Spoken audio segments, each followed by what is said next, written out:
Peace FM 104.3. Good to meet you. Interesting, sir. Interoperability, how much did they cost? No, anybody saying? Interoperability, let me tell you, there was a contract. No contract order, okay. To do the interoperability. And that contract was to be done for $1.2 billion. $1.2 billion. Yes, that was the contract that was being executed or supposed to be executed. But at the end of the day, we looked at it. I think it was very clear that there were certain conditions precedent that had not yet been satisfied. The Bank of Ghana terminated the contract. And instead of spending $1.2 billion to do mobile interoperability, we spent $4.5 million. How come? Because it was value for money.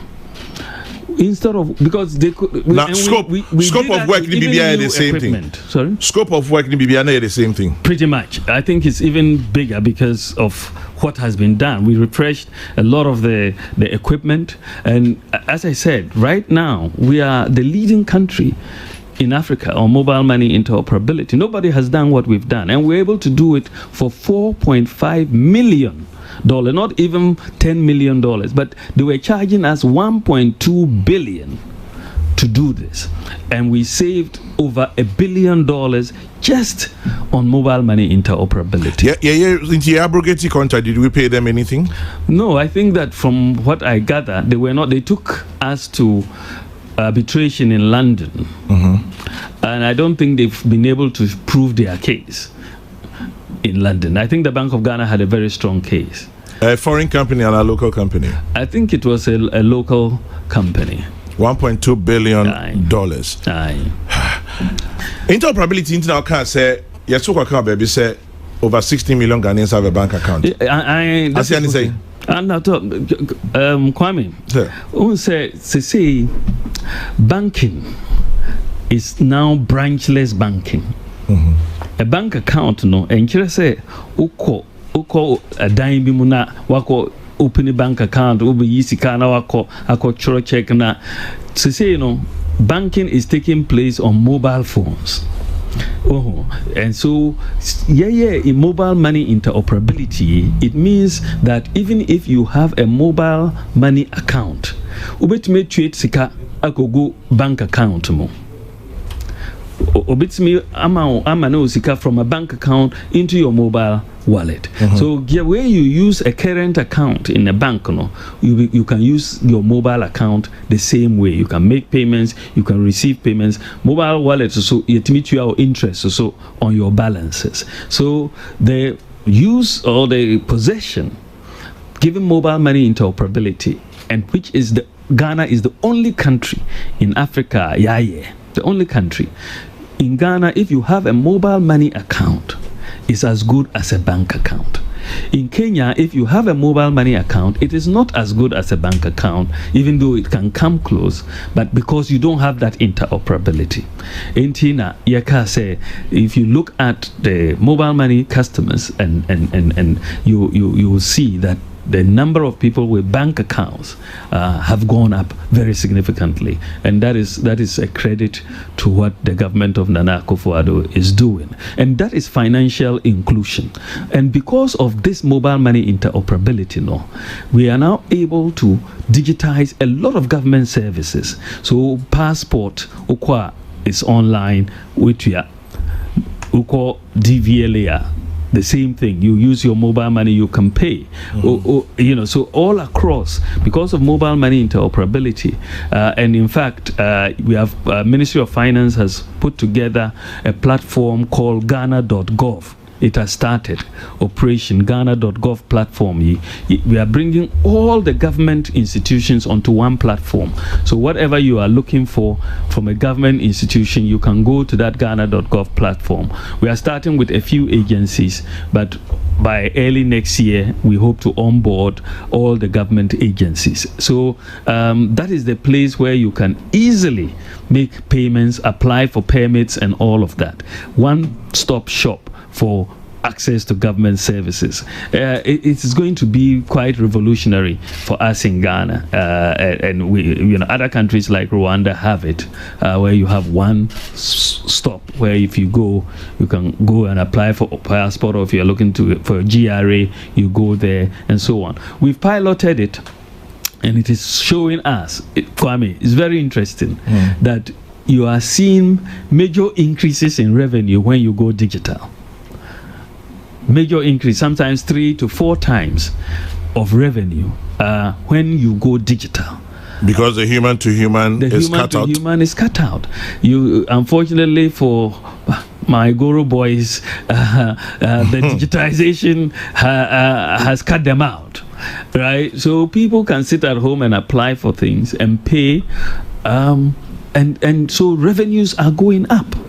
Revenues are going up, Mr. Vice President. Now, remember back to interoperability. I mean, from baby Sassem. Our main opponent, National Democratic Congress Party, is interoperability. Mobile and mobile be any BB or now. I want you too sure. Is the point is? I want you too sure. And then to my question, which is, okay, say over 200 million transactions. Are we taxing mobile money because we have mobile money at Tuska? Yeah. No government revenue be. No, the point is that you are not taxing mobile money, and it is, for me, my view, and that we should not tax mobile money, because mobile money transactions, a lot of the people who are using these transactions are very poor people. Someone will get sent 5 CDs on mobile money. Why would you want to tax that? But we want to increase economic activity and the use of that mobile money. So, if you pay for a government service and you pay by mobile money, like you go to a tourist site, you go to Cape Coast or wherever and go to a castle, you pay directly by mobile money, the money will go straight into the account of government. Yes. Right? The alternative is to give someone the cash. You don't know how much of it will end up into the account of government. Yeah. Even sometimes on our toll roads, you go to Tema motorway, you pay some tolls, you are not sure how much of it actually ends. But if you do digitize those payments, suddenly you will see revenue going up. And the research, the empirical evidence generally shows that when you digitize, economic activity goes up. Because Kwame, one of the things that we have just introduced, say rolling out, universal QR code, right? QR and it's a quick response code, means that we've introduced it. It's now going to be rolled out, but it means that all merchants can now receive money on their mobile phone. You don't need a point of sale device, which is very expensive. Exactly. The QR code is started. I mean, if you go places like the banks, Eco Bank and so on, but we are now moving to a universal QR code so that they are all using the same standards.